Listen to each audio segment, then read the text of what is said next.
4 children, all with ties to 2 different North Carolina military bases. These were innocent children who wouldn't have just run away from home. What's more frustrating is that in both cases, cold case detectives are almost 100% certain they know what happened to the children, but so much time has passed that it's difficult to prove. Whatever the case, Mark Yoli, Diane Moon, and Terry and Alan Westerfield have never been forgotten. There are a number of missing persons cases right here in the Carolinas, and some have received more media attention than others. These are the stories that tug at our heartstrings, make us pray it never happens to anyone in our families, and wonder if there is still any way to find closure for these missing persons and their loved ones. I'm Renee Robertson. Please join me for Missing in the Carolinas.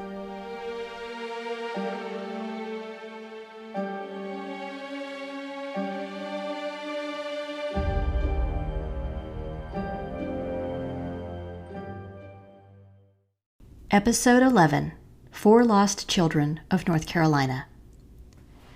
In this episode, I want to talk specifically about 4 children, Diane Moon, Mark Yoli, and Terry and Alan Westerfield. As a mother, there's no greater fear to me than a missing child. I grew up in the 1980s, and in my early years, I spent many hours wandering around the property my grandparents lived on in rural Texas. Later on, we lived in a series of small towns, and as an only child, I busied myself playing with the neighborhood kids. I even remember one period during 6th grade where I would walk home from school by myself, and it was a good 20-minute walk that wound through a fairly suburban area. It probably wasn't the safest thing to do alone, but my parents both worked during the day, and they weren't as worried about stranger abductions back then. So imagine what life was like in the 1960s. It was the height of free-range parenting, and children were expected to entertain themselves, sometimes for hours on end.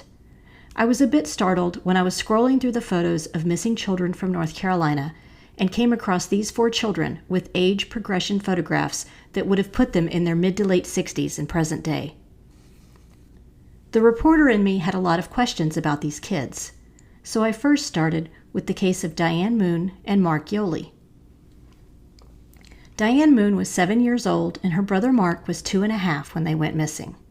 They were living with their parents, Marine Corporal Ronald Yoli and his wife Marilyn, in Camp Lejeune, located in North Carolina near the city of Jacksonville. Corporal Yoli was the stepfather to Diane and the biological father of Mark. Now, before I get any emails, comments, or reviews on the way I'm pronouncing Camp Lejeune, I wanted to mention for a second that I looked into the proper pronunciation of the name. I grew up in North Carolina, and like many, have always pronounced it Camp Lejeune. But when I was doing research to make sure I was saying the name of the base right, I found a few clips telling the story of the man the base is named after, Lieutenant General John Archer Lejeune. It is pronounced as if it has an R in it, although there isn't one. It's spelled Lejeune. His family pronounces the name Lejeune. I found a news clip with a retired veteran who said the camp was originally called Lejeune when he was at boot camp, but over time it became pronounced the other way because of how it's spelled. Because news anchors have decided to use the pronunciation Lejeune, I decided I will do the same throughout this episode to remain consistent, and because that is the wish of the Lejeune family. Now that we have that out of the way, let's return back to Diane Moon and Mark Yoli. On the morning of September 13th, 1962, the kids left their home in the Midway Park neighborhood of Camp Lejeune to go play at a nearby park.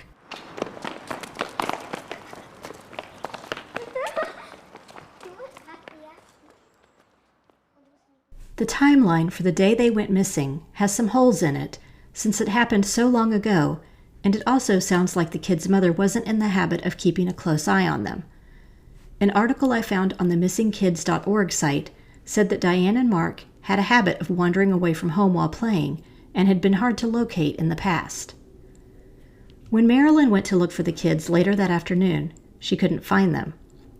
It seems like the initial thought was that the children were lost in the area surrounding the park. It was reported that more than 1,000 Marines participated in a search to look for the 2 missing kids, including in a dense, swampy area near the neighborhood. In an archived newspaper article from the week they went missing, there's a photograph of a large group of Marines taking a break from the search of the wooded areas bordering Camp Lejeune. In a 2014 article that ran in the Jackson Daily News, Major John Lewis of the Onslow County Sheriff's Office discussed the disappearance of Diane and Mark. He said that they had always been aware of a suspect, but could never gather enough evidence to charge him. He believes the children died not long after they went missing. Ed Brown, who served as Onslow County's sheriff from the years 1990 to 2014, was in high school when the massive search for Diane and Mark was taking place. In the article from missingkids.org, Brown shared that he had dated a girl who lived near a couple named Marjorie and Henry Hunt, who were the subject of neighborhood gossip. Even though the Hunts lived about 13 miles away from the park where Diane and Mark had gone missing, local residents were always a little suspicious because they knew Henry Hunt was a convicted sex offender. Brown's girlfriend had a German Shepherd that would occasionally get loose, and it always made a beeline for the crawlspace beneath the Hunt home. Brown always thought of that when the case would come up. And then, in 1992, after Ed Brown had been elected sheriff, Marjorie Hunt, who was divorced from Henry by that time, called and said she knew what had happened to Diane and Mark. Unfortunately, Marjorie died before the sheriff's department could question her, and Henry Hunt was already dead. But Marjorie had told her daughter, Henry said he had picked up the kids on the day they went missing and took them fishing on his boat. According to his story, Mark fell into a river and drowned, and then Henry panicked and killed Diane so she wouldn't tell anyone. He claimed he had taken them to a nearby rock quarry and hidden their bodies. None of this story could be confirmed, though, because all the alleged parties were dead. In 1992, Brown led a search with agents from the Naval Criminal Investigative Services and a local news reporter to that rock quarry in Maysville. Unfortunately, they quickly figured out that due to the nature of fluctuating quarries and lakes feeding into the area, it would be impossible that any remains would still be there some 30 years later. After the disappointing trip out to the quarry, Brown still thought the children could have been buried on the Hunt property.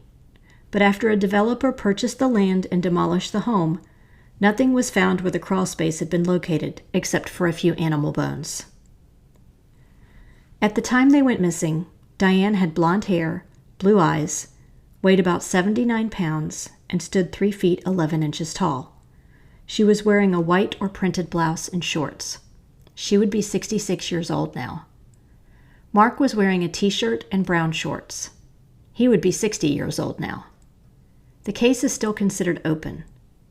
Anyone with information is encouraged to contact 1-800-THE-LOST or 1-800-843-5678. And now, let's take a quick break for a word from our sponsor. I've always enjoyed writing fiction, but I didn't really get serious about it until I was in my 30s. After submitting to the WOW Flash Fiction Contest a few times, I was thrilled when I placed as a runner-up with my piece titled In the Depths. WOW still hosts a quarterly writing contest every 3 months, and I highly recommend entering it. The entry fees are minimal, and you can also purchase a critique to get feedback on your story once the contest concludes. The mission of this contest is to inspire creativity, great writing, and provide well-rewarded recognition to contestants. The contest is open globally, age is of no matter, and entries must be in English. Literary agent Erica Christensen with the Metamorphosis Literary Agency will be serving as the judge for the finalists in this contest.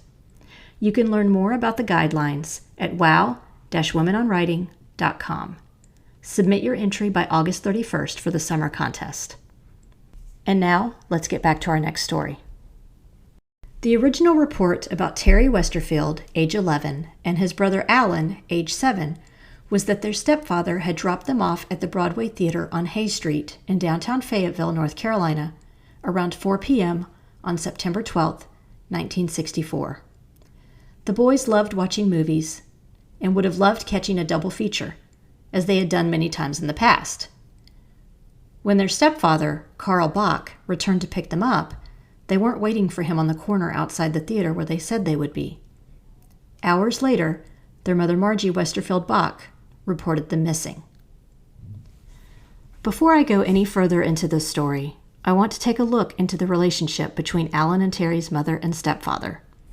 Once I started reading more about this case, especially in an in-depth article that was published a year ago in the Wilmington Star-News, written by a staff writer named Nancy McCleary, I realized the strained relationship between Margie and her soon-to-be ex-husband, Carl Bach, was an important factor in the boys' disappearance. Margie had initially met Carl when she was only 18 years old and working at the Fort Bragg Post Exchange. While he was romantically interested in her, she thought of him more as a friend and continued to date other people. This is when she met Mel Westerfield, and for a while continued to date both men at the same time. Carl even presented Margie with an engagement ring, which she accepted, but didn't break off her relationship with Mel. Eventually, the Army reassigned Carl and he left Fort Bragg, leaving Margie to marry Mel and have the 2 boys with him. After a stint in Germany, Mel was reassigned to Fort Bragg. By the time he returned, bringing Margie, Alan, and Terry with him, the marriage was on the rocks. Carl was conveniently there to help pick up the pieces, and Margie married him soon after.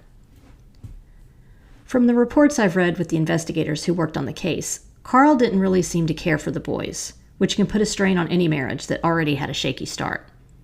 He also worked as a military police officer at Fort Bragg. I'm not sure how long Carl and Margie were married, but it doesn't seem like more than a year, and by the time the boys disappeared, she was trying to officially end things. It doesn't sound like Carl was still living in the home. Here's a look at the timeline a team of investigators were finally able to piece together after studying the case as part of their cold case unit in the past 20 years.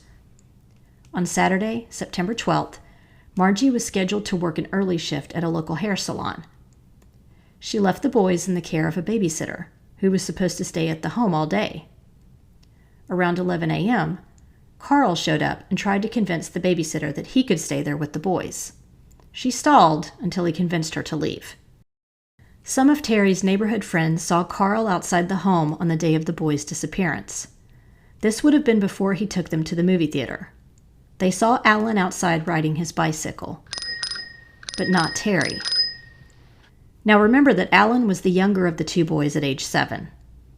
The neighbor children asked if Terry could come out and play, and Carl told them no, he was inside the house being punished and wouldn't be able to come out. Now here's a chilling detail.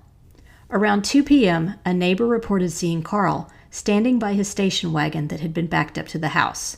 He couldn't tell what Carl was doing specifically. According to what Carl told investigators later, he took the boys to the movie theater around 4 p.m.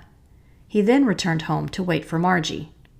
When she got home from work at the hair salon, she was angry to find Carl there and to learn he had sent the babysitter home. He told her he took the boys to the movies and he would pick them up. She then got changed and left for an evening at the NCO club on the Pope Air Force Base nearby, a clear indication she was moving on from their relationship. But when she returned around 1 a.m., Carl was still at the house and told her he went to pick the boys up from the theater around 7:45 p.m. and that they weren't there. He waited around, supposedly, until around 9 p.m. and then left. Margie finally called the police around 2 a.m. to report the boys missing. What I found intriguing was that no one could prove the boys were ever at the theater. Some employees thought they may have seen them. Others swore the boys were never there. The 2 films showing at the double feature were a Western and a science fiction film. Do you know how many young boys with blonde and red hair and freckles probably attended the showings? It could have been a lot. Also, employees that knew the boys by name said they never waited for anyone outside of the theater. Their mother always insisted they stay in the lobby and she would meet them there. They didn't remember Carl coming in to ask about the boys or look for them.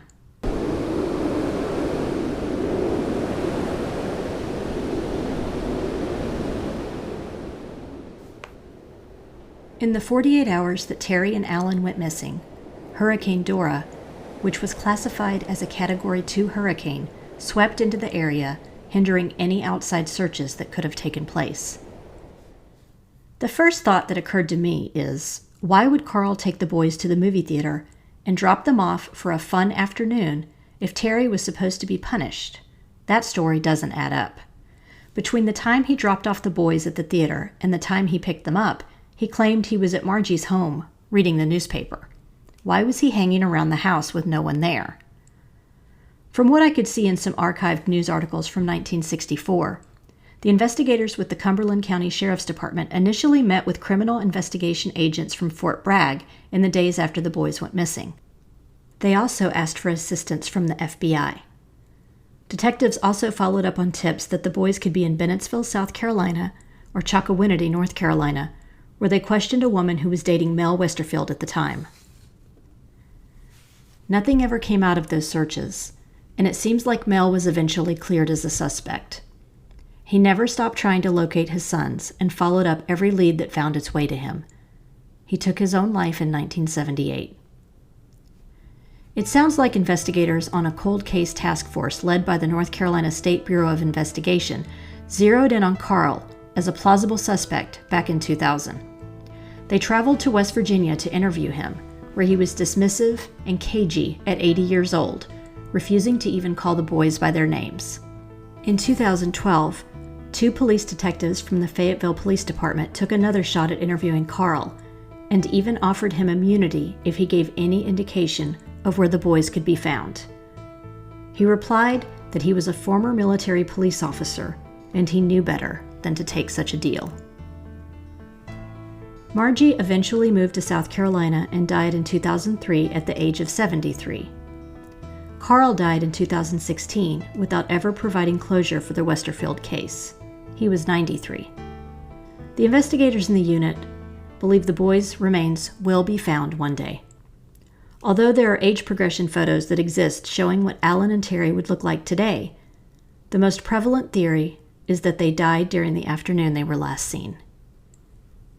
News station WRAL ran a short segment on the case in 2013, where they included an archived interview they had taken with the boys' uncle in the late 1990s. September 12, 1964. The day 6-year-old Alan Westerfield and his 11-year-old brother Terry vanished in Fayetteville. I've come to the conclusion that those children are dead. John McDougald spoke of his nephews in a WRAL interview nearly 14 years ago. They love to be children. They love to play. They love to ride their bikes. They like to go to movies. My whole family was completely devastated by that. At the time of their disappearance, Alan Westerfield was 7 years old and weighed 80 pounds. He was 3 feet 10 inches tall, with dark blonde hair and blue eyes. He also had a speech impediment. According to his stepfather, he was wearing brown pants and a blue shirt. Terry Westerfield was 11 years old and weighed 110 pounds. He was 4 feet 10 inches tall and had red hair and blue eyes. He was wearing short jeans and a striped t-shirt. Investigators are still hopeful someone will come forward about this case one day. Anyone with tips is encouraged to contact the Cumberland County Sheriff's Office at 910-323-1500. This brings us to the conclusion of episode 11. If you enjoyed this episode, please do me a favor and give it a 5-star rating wherever you listen to your podcasts. We're also now on Instagram and Facebook, so please like our pages and get started on a discussion of the missing people profiled on the show. If you want to visit my blog and read about more true crime cases from all over the country, including the ones featured here, visit missinginthecarolinas.com. Do you know of a missing persons case in North or South Carolina that you think should be covered? Email me at reneelrobertson@gmail.com with any details you can share. Again, that's reneelrobertson@gmail.com. And don't forget to check out our sponsor, WOW Women on Writing, and the great programs and writing contests they have to support writers at wow-womenonwriting.com.